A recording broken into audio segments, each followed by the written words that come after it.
Pois é, pessoal. Hoje provavelmente entre para a história como talvez o dia da infâmia, né? Mas enfim, mesmo com tudo isso, tem alguns acontecimentos que estão gerando muita especulação. Como, por exemplo, como seria o posicionamento do André Mendonça se ele tivesse o poder de anular todo esse circo que acontece hoje em Brasília, chamado julgamento do golpe. Pois é, se o André Mendonça tivesse poder para tal, mas ele tem. Agora, se ele vai fazer, não sei. Tá todo mundo comentando esta matéria da CNN política aqui, do André Mendonça. A matéria diz o seguinte: o Mendonça vira relator de pedido de suspensão de ação do plano de golpe. Sim, foi feito um pedido, né, a defesa do Hélio Ferreira Lima, que é um tenente-coronel ex-auxiliar do Bolsonaro, ele fez um pedido, e o pedido, a relatoria disso caiu na mão do André Mendonça, um habeas corpus. O ministro André Mendonça, do STF, foi designado relator de um pedido liminar para suspender a ação de tentativa de golpe de Estado. O julgamento do ex-presidente Jair Bolsonaro e outros 7 réus começa nesta terça-feira. O pedido de habeas corpus foi impetrado pela defesa do tenente-coronel Hélio Ferreira Lima na última quarta-feira, que integra o núcleo 3 do processo da trama golpista. Mendonça, indiciado da trama golpista. Mendonça, indicado por Jair Bolsonaro à corte, foi sorteado relator no dia seguinte. O ministro ainda não fez nenhum despacho no processo. Além da suspensão da ação penal, a defesa pede a revogação da prisão preventiva do tenente-coronel, que está preso desde novembro de 2024. Integrante às Forças Especiais do Exército, os chamados Kid Preto, Ferreira Lima é acusado de ter participado da elaboração do plano para manter Bolsonaro no poder. Veja que esse julgamento de Bolsonaro, ele mira justamente não só o Bolsonaro, mas todos aqueles do núcleo mais próximos ao Bolsonaro, que mostra que não é um julgamento, é uma limpeza política dos opositores que eu não gosto. É simples assim. Agora, o André Mendonça, ele poderia simplesmente dar um habeas corpus em relação ao tenente-coronel. E se ele dá o habeas corpus, ele coloca o tenente-coronel em liberdade, né? Ele dá o direito do tenente-coronel de sair da prisão. Acontece que já é costume entre os ministros do STF, porque eles se protegem, né? Eles são ali grupos que se protegem. Então, um ministro não passa por cima da decisão do outro. Então, eu vou ser sincero que eu duvido muito que o André Mendonça seria o tipo de pessoa que tentaria barrar essa injustiça. Agora, a maior especulação é que tem o pedido também de anulação da delação do Mauro Cid, que caiu na relatoria do André Mendonça. O André Mendonça também poderia decidir pela anulação da delação premiada do Mauro Cid. Delação é essa que a gente sabe, é cheia de aberrações, é cheia de absurdos, é cheia de arbítrios. Então, poderia acontecer também o pedido de anulação da delação do Mauro Cid, tá? Agora vamos lá, vamos acompanhar outro trecho aqui também. Agora vamos falar de Felipe Martins. É o seguinte, o Eduardo Bolsonaro fez uma publicação. Nessa publicação, o Eduardo Bolsonaro cita, né, o caso Felipe Martins.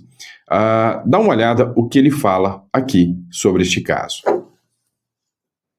Aconteceu hoje aqui nos Estados Unidos a audiência na Justiça Americana sobre o caso Felipe Martins. Boa notícia, número 1, o juiz dará prosseguimento à ação porque entende legítima, entende que há uma justa causa para que ela prospere. Ponto número 2, as autoridades americanas já reconhecem que a entrada de Felipe Martins nos Estados Unidos foi indevida, foi falsa. E ponto número 3, haverá em breve uma audiência de instrução e julgamento, que em bom português significa que a advogada de Felipe Martins vai poder perguntar diretamente às autoridades americanas toda e qualquer questão que ela tenha. E ponto número 4, está ainda mais perto de que seja interrogada a autoridade americana que fez essa inserção falsa. Mais adiante, certamente, dessa história, a gente vai ver autoridade brasileira incorrendo em crime federal nos Estados Unidos. Isso é seríssimo. Isso daí dá cadeia, isso aí dá perda de visto, isso dá muitas outras consequências para todos os envolvidos. É por isso que o STF adiantou, para botar pressão, adiantou a oitiva do Felipe Martins sobre as questões de golpe de Estado. Ele é um perseguido que jamais deveria ter sido preso, mas agora, ao que parece, quem pode ir para a cadeia são as autoridades brasileiras que abusaram do seu poder. Aconteceu hoje aqui... Pois é. Isso aqui, esse caso do Felipe Martins, já aconteceu há alguns dias. Tá? Mas por que foi importante essa republicação? Né? O Eduardo Bolsonaro republicou esse vídeo. Por que isso aqui chama muito a atenção? É o seguinte, hoje, o caso Felipe Martins, com certeza, pode e será utilizado contra autoridades brasileiras aqui. E aí é algo que pode dar prisão. Ontem eu noticiei para vocês uma matéria do jornal Metrópolis, onde o Eduardo Bolsonaro questiona ao Donald Trump que as sanções da lei Magnitsky que estão sendo aplicadas aqui, elas não estão dando efeito e o resultado que o Eduardo Bolsonaro esperava, não está dando aquele resultado aguardado pelo Eduardo Bolsonaro, e o Alexandre de Moraes não sentiu impacto nenhum, devem ter criado um cartão corporativo para ele, e ele só não pode mais ir para a Disney e nem viajar para a Europa, mas isso não vai mudar a vida dele, é o que diz o Eduardo Bolsonaro. Vamos lá, bora partir para outra matéria. Matéria do Pleno News agora. A China propõe uma nova ordem mundial ao lado da Rússia e da Índia. E adivinha quem vai estar do lado? Adivinha? Você já sabe. Brasil, o presidente da China, Xi Jinping, propôs nesta segunda-feira a criação da iniciativa da Governança Global, IGG, possível embrião de uma nova ordem mundial. A proposta foi divulgada durante o encontro com a presença de 20 líderes de países não ocidentais, incluindo o russo, Vladimir Putin, e o indiano, Narendra Modi, o Narendra Modi. Olha, a gente está escalando numa velocidade muito rápida por uma mudança global gigantesca. Tá? Uma mudança que, sem sombra de dúvidas, vai impactar a história como a gente conhece, vai impactar o mundo como a gente conhece. E aí, assim como o Foro de São Paulo sempre foi tratado como uma teoria da conspiração, coisa de conspiracionista, essa questão da nova ordem mundial, eu lembro, quando eu era jovem ainda, eu devia ter uns, 17 anos, por aí, viralizou a época, assim que começou a internet viralizar, viralizou um grupo de vídeos, alguns vídeos de um cara que tinha uma voz bonita, e ficava falando da nova ordem mundial, dos Illuminati. Você lembra desses vídeos? Eu não lembro o nome do cara, isso já tem o quê? 20 e tantos anos. E ele ficava falando, dos Rockefeller, da nova ordem mundial, e todo mundo falando, nossa, todo mundo assustado. Depois a internet meio que popularizou, e aí todo mundo, isso é coisa de teoria da conspiração. Pois é, coisa de teoria da conspiração é o caramba. É igual a questão do próprio Foro de São Paulo, que todo mundo falava que era conspiração. Quando riram do Cabo Daciolo, falando dos caixões da FEMA, que teria um extermínio em massa de pessoas, e aí logo depois veio o quê? A pandemia. Então, tudo para eles é teoria da conspiração. Mas enfim, eu acredito sim que estão loucos para criar uma nova ordem mundial, onde eles vão te dominar e você não terá um pingo de liberdade. Você não poderá, escolher nada na sua vida mais. Eles vão dominar tudo. Pode ter certeza que eu temo isso sim. E você? Tem medo da nova ordem mundial ou não? Coloca no comentário que eu quero saber. E é bíblico, Vamos falar que é bíblico. Vamos lá, matéria da CNN. Depois da Advocacia Geral da União ameaçar processar o Eduardo Bolsonaro e todo mundo que postou vídeo sobre o Banco do Brasil, enfim, governo Trump prepara novas medidas contra o Brasil. CNN. Alvos agora são bancos do Brasil e as importações da Rússia, apurou a CNN. Empresa americana pedem a manutenção de barreiras, tá? Pede a manutenção de barreiras. Ao aplicar a lei Magnitsky em 30 de julho, o Departamento do Tesouro americano se municiou para punir com sanções econômicas instituições que prestem serviços ao ministro Alexandre de Moraes, do Supremo Tribunal Federal. Pois é, né? Aí o Vinícius Carrião escreveu, bem grave, né? O Banco do Brasil virou alvo dos Estados Unidos e pode se ferrar. Legal. E aí tem uma outra publicação aqui também que fala exatamente sobre isso também, né? Ó, o Lorival Santana aqui publicou aqui, ó. Governo Donald Trump prepara novas medidas contra o Brasil. Ó, os alvos agora são o Banco do Brasil e as importações da Rússia. Os Estados Unidos preparam medidas contra o Banco do Brasil e contra as importações da Rússia, além da contestação dos argumentos do governo e das empresas brasileiras em relação a uma tarifa de 50%. As informações são de diversas fontes consultadas pela CNN em Washington. A situação é fluida e depende do presidente Donald Trump, que pode mudar de planos ou não, né? Na tarde dessa segunda-feira, a sanção mais iminente parece ser contra o Banco do Brasil. Segundo o relato de uma dessas fontes, o contexto é o início do julgamento do ex-presidente Jair Bolsonaro nesta terça-feira. Ao aplicar a lei Magnitsky em 30 de julho, o Departamento do Tesouro americano se municiou para punir com sanções econômicas instituições que prestem serviço ao ministro Alexandre de Moraes, do Supremo Tribunal Federal. No dia 1º de agosto, o ministro Flávio Dino, também do STF, determinou, ao julgar outro caso, que leis, decisões judiciais, decretos ou ordens executivas de outros países não têm eficácia no Brasil, a não ser que sejam homologadas pela Justiça brasileira ou aprovados conforme a Constituição e as leis nacionais. Pois é, né? Fizeram uma escarcéu, dizendo aí que quem falasse isso ia ser preso, processado. Vem o Danúzio aqui também, publica também a matéria. O governo Trump prepara sanções contra o Banco do Brasil por fornecer cartões Elo a Moraes, ou seja, o Banco do Brasil não respeitou, né, a matéria. E aí vem de novo, né, a Folha de Pernambuco aqui. Banco do Brasil denuncia vídeo de Eduardo Bolsonaro por fake news e pede ação da AGU contra a corrida bancária. O Eduardo Bolsonaro disse que o Banco do Brasil poderia ser sancionado pelo Donald Trump em virtude das medidas, né, aplicadas pela lei Magnitsky e devido ao fato do Banco do Brasil dar respaldo ao ministro Supremo Alexandre de Moraes e que o Banco do Brasil poderia ser sancionado. Ou seja, a mesma matéria que acabou de ser publicada agora pela CNN.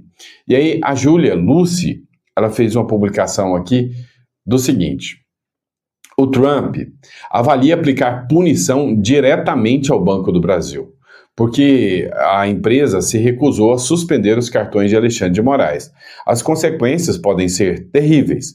Falar sobre isso é direito de todos os brasileiros, os quais não devem ser perseguidos por buscarem o melhor para si e para os seus patrimônios. Eu, por exemplo, sei que está começando o julgamento do Bolsonaro hoje e não quero ter meu dinheiro no Banco do Brasil hoje, tá? Porque eu sei que hoje vem pressão norte-americana e eu não quero ter, né, dinheiro podendo correr o risco de ser travado ou então eu não poder enviar esse dinheiro para uma conta no exterior ou algo nesse sentido, tá? Ó, agora, tem outras questões, a gente tem que analisar tudo da forma mais coerente possível. E aqui eu já acho que o Donald Trump já está mirando o Brasil até demais. E assim, eu não sei até onde isso vai permanecer, tá? Ó, os Estados Unidos exigem embargo total ao agronegócio brasileiro, citando desmatamento e trabalho escravo. E aqui eu já discordo completamente do Donald Trump. O agronegócio brasileiro é referência, tá? É referência. E essa matéria aqui, né, essa atitude do Donald Trump, eu não apoio em momento algum. O setor do agronegócio dos Estados Unidos intensificou sua pressão pelo fechamento total do mercado norte-americano aos produtos brasileiros, argumentando que a competitividade do agronegócio brasileiro é sustentada por práticas insustentáveis e desleais. Mentira, isso aqui é mentira, tá? O agronegócio brasileiro é uma máquina, tá? É uma máquina. O produtor brasileiro, ele realmente é um cara que soube se reinventar. Nós temos um solo adequado, nós temos o ambiente adequado e nós temos um povo muito trabalhador, né? Trabalha muito mais, diga-se de passagem, lá no campo. O homem do campo é onde tem, né, assim, orgulho e trabalha muito mais que qualquer outro povo por aí. Então, eu discordo completamente, né? Segundo Lorival Santana, fazendeiros e lobistas agrícolas americanos alegam que o Brasil utiliza desmatamento ilegal e até mesmo trabalho escravo para reduzir custos e dominar o mercado global, especialmente em commodities como soja, carne bovina e café. Essa atitude, amplificada por setores protecionistas nos Estados Unidos, busca justificar tarifas de 50% já impostas e agora moer um embargo completo que poderia custar ao Brasil bilhões em exportações, com os Estados Unidos direcionando sua demanda para a China. Pois é, meu irmão, isso aqui, se acontecer, vai ser uma pancada para o Brasil, né? Se os Estados Unidos mirarem um agronegócio dessa forma, e aí é aquela questão, né? O impacto que isso irá tomar, né? Vamos lá, ó, vou trazer um vídeo para vocês aqui da Fabi Rezende, contadora. Ela falou sobre a nova instrução da Receita Federal, onde, caso você tenha movimentações financeiras acima de R$2.000, sim, você vai estar completamente monitorado. Meu amigo, você que está me acompanhando, tá? Você está ligado o que vai acontecer com as receitas de aluguel? Vai dobrar o imposto para quem tem aluguel. Hoje, o brasileiro, né, até uma cultura do brasileiro e até uma segurança, uma solidez maior. O brasileiro ele tem a tendência de investir em imóveis. Né, em imóveis. Ou seja, eu tenho um cliente, ele recebe 1 milhão por mês só de aluguel de imóveis. Só de aluguel de imóveis. E sabe, vai dobrar o imposto. Cara, vai chegar a níveis absurdos com o novo IBS e CBS. Vai chegar a níveis escandalosos. Agora você imagina o cara que se fez um planejamento, fez uma estrutura, de repente, ele é impactado nessa maneira. Agora, tem um pequeno também. Sabe você aí que recebe 3 mil por mês de aluguel, né? Recebe aí, sei lá, 4, 5 mil por mês de aluguel. Cara, você vai estar arrebentado. Vai te arrebentar, tá? Vou te dar um exemplo. Se você movimenta agora mais de 2 mil e é no Pix, acabou. Não vai ter como você não pagar. Também vai ter um cruzamento de todos os dados. Se você aluga a sua casa para alguém e essa pessoa fizer qualquer cadastro usando o seu endereço, se ela tiver um comprovante de endereço de água, luz, telefone no endereço dele, qualquer coisa que ele tiver, vai ter um cruzamento de dados. E agora vai ter uma tabela FIP dos imóveis. E não adianta você jogar por baixo. Tá? Às vezes você aluga aí por 4 mil, 2 você recebe em dinheiro por fora e 2 mil você declara. Não, vai ser na tabela FIP, tem que ser daquele valor. Então vai te arrebentar aí agora. Aproveitando essa operação aí do crime organizado, o governo Lula foi esperto e conseguiu fazer uma instrução normativa da Receita Federal para pegar aí, né, pessoas que supostamente sonegam impostos. Dá uma olhada no que ela fala. Você costuma receber Pix nas suas contas digitais que totalizam transações acima de R$2.000? Sim?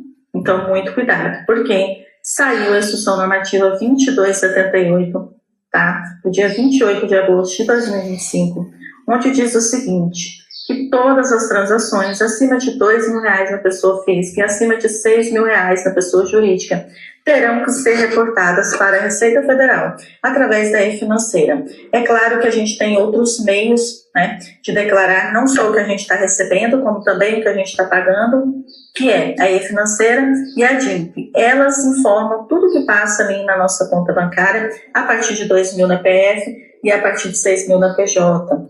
Então, se você costuma receber esses valores e não declarar, muito cuidado, porque agora está na instrução normativa, mesmo depois de alguns meses eles terem tentado fazer isso, deu aquela confusão.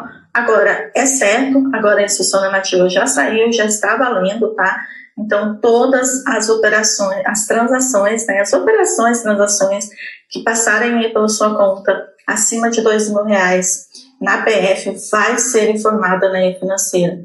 Muito cuidado, principalmente se você tem MEI e não costuma declarar o valor correto do seu faturamento.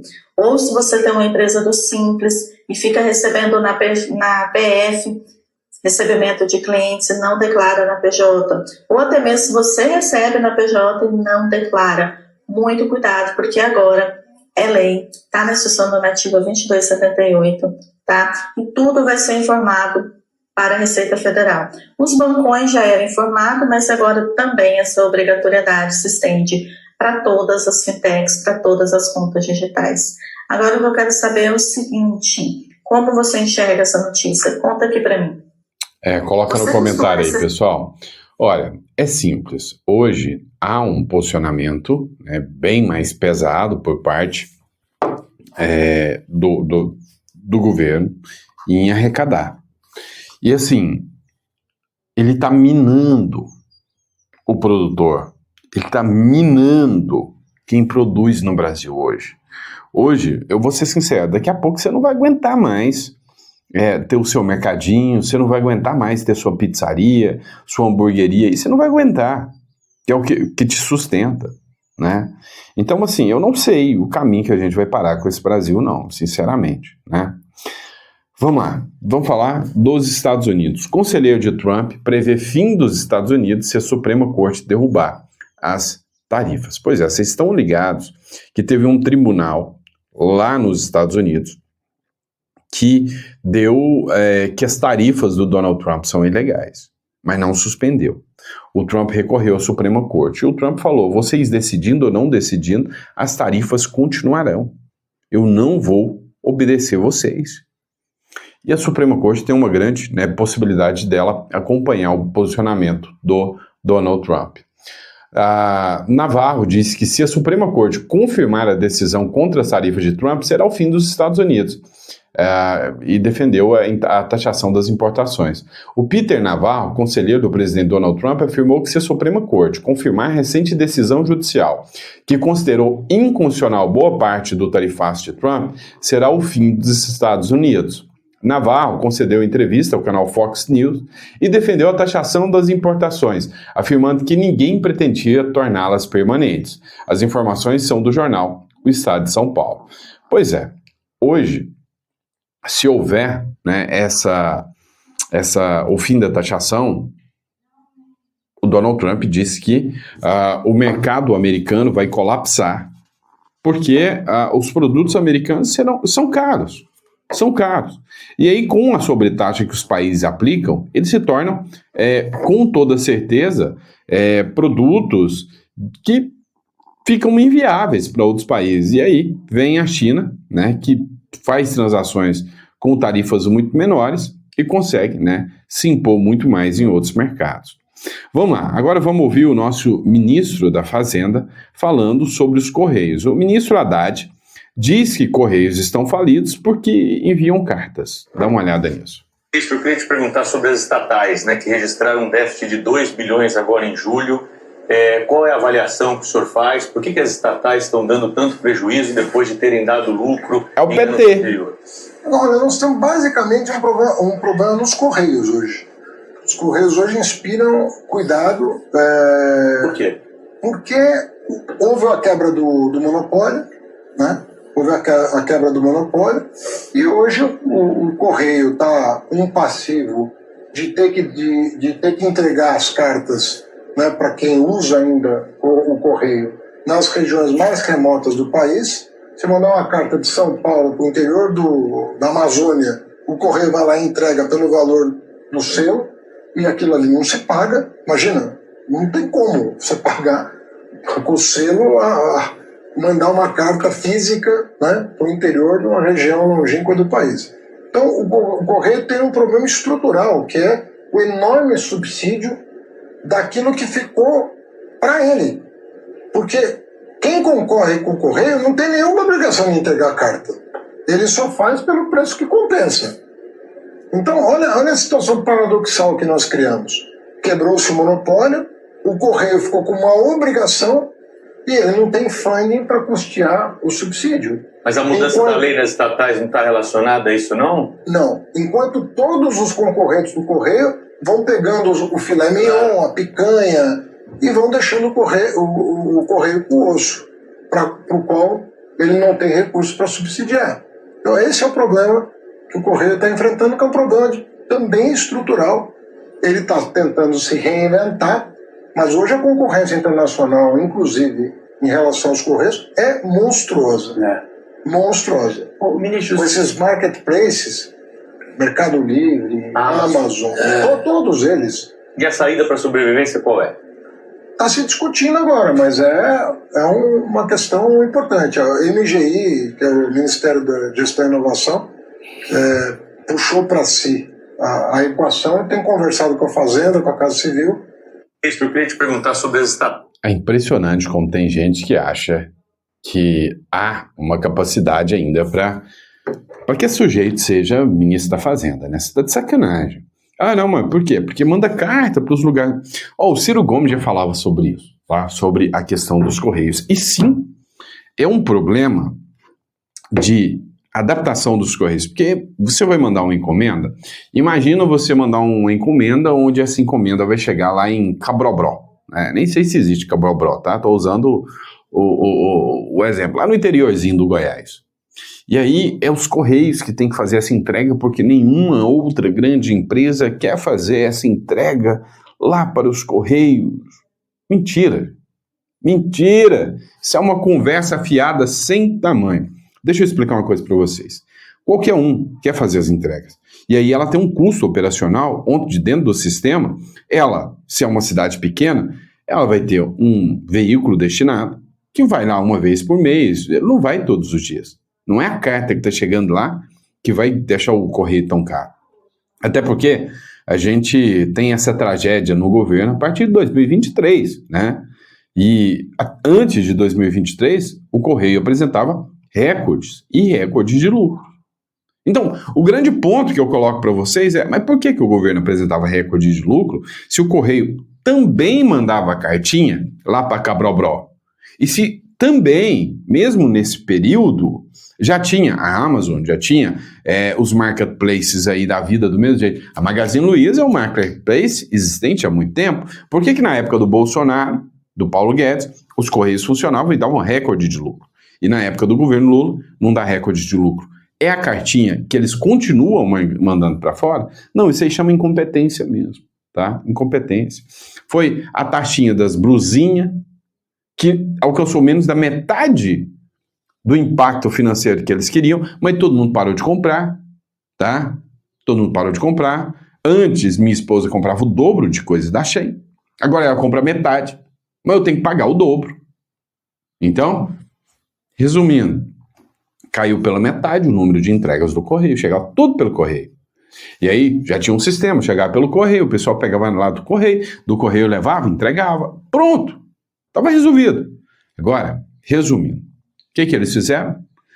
Deixaram na mão dos petistas. E aí, qual que é o resultado? Destruir tudo. Vamos lá. Sobre as ações que estão acontecendo, está todo mundo lá do STF com medo do 7 de setembro. O Silas Malafaia fez uma convocação para o 7 de setembro. Acabou de sair uma publicação agora do CNN dizendo o seguinte: o governo vai monitorar toda e qualquer manifestação da direita até 7 de setembro agora, até que o julgamento do Bolsonaro se encerre. Medo, né, do povo da direita. O governo federal está em alerta máximo. O governo petista decidiu monitorar as manifestações convocadas para o próximo domingo em meio ao julgamento do ex-presidente Jair Bolsonaro. O receio é de que os protestos relativos ao Dia da Independência, agora no domingo, sejam utilizados como pretexto para tumultos sociais no próximo final de semana. Segundo relatos feitos a mim, a gestão petista elaborou inclusive uma lista de convocações no Brasil inteiro para acionar as forças de segurança caso aconteçam episódios de violência, ou seja, eles já sabem que lá naquele local vai ter então um protesto e aí as forças de segurança ficam ao redor ou numa área próxima para comparecerem caso haja algum problema, quebra-quebra, por exemplo. No próximo domingo, a Praça dos Três Poderes, por exemplo, vai ter reforço na segurança diante do receio da atuação dos chamados lobos solitários. Vocês lembram aquele homem que se estourou uma bomba na frente da Estátua da Justiça? São pessoas que agem por conta própria, chamados lobos solitários, e podem atentar contra as instituições democráticas. O julgamento do núcleo 1 do processo do plano golpista vai ter início amanhã, com perspectiva de se estender por no mínimo 3 semanas. O PL de Jair Bolsonaro avalia convocar protestos nacionais, caso haja uma eventual condenação do líder da direita. E o mote já foi definido dos bastidores. É Bolsonaro livre. O governo federal está em alerta máximo. Pois é, tudo normal, mas plena democracia, né? Você tem uma democracia onde um lado político se manifesta, é monitorado. O outro lado político pode manifestar à vontade, né? Isso aí eles chamam de democracia. É isso, pessoal. Muito obrigado pela paciência, né, de acompanhar mais um editorial. Obrigado pela confiança, pela credibilidade. Prometo para vocês que agora a gente vai cumprir o horário certinho. Vocês viram que eu estou gravando de outro lugar, né? Quando eu gravo de lá do escritório, é um tumulto só e eu não consigo soltar os vídeos no horário. Mas agora vou conseguir trazer todos para vocês no horário certo, tá bom? Grande abraço, fica com Deus e até o próximo editorial. Abraço!